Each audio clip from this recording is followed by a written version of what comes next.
I think it's always good to take a step back and say, okay, what happened here with SARS-CoV-2? Where did this come from? What was this? What did we do before with schools? And so to remember, we are actually starting to see these new infectious diseases enter our populations. And we will learn from this pandemic. We will never be, I think, as unaware again as we were this time. But a lot of it has to do with some changes in our environment, actually pathogens going from one place to another because of global warming, going to cooler environments. It is a lot to do with our interaction with animals and kind of our not great relationship with animals in terms of zoonoses and HIV entering human populations that way, COVID.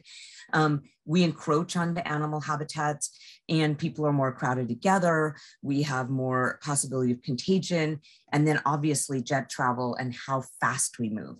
And so I think our vaccine technology will make it that we'll never go through what we just went through again, I hope, but it was, really, we were caught unawares, I think.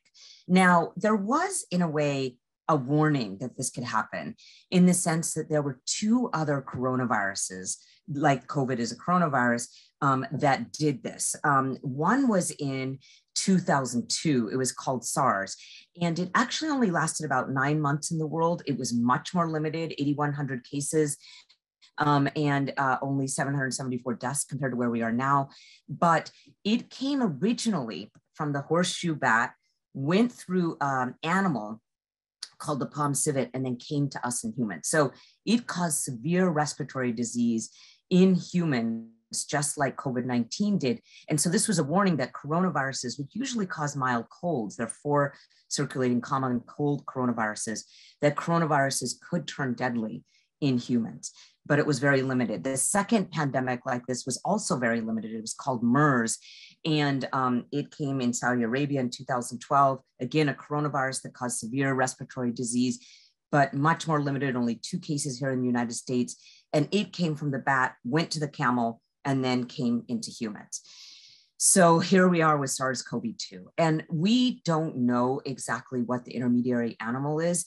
We do still think it came from the bat because bats, their bats in Laos have coronaviruses that are very similar to COVID-19, but it was reported to the World Health Organization on December 31st, 2019 from Wuhan, China, saying there was a new fever, cough, pneumonia. They identified it, WHO identified it as a coronavirus already by January 7th. Obviously, it's been spreading around the world since then. January 30th, the World Health Organization called it a global health emergency. On March 11th, it became a pandemic. And again, we don't yet know the intermediary animal that it went through. We've had around 413 million cases worldwide. You can see the US has always been a major place where the pandemic has had high cases.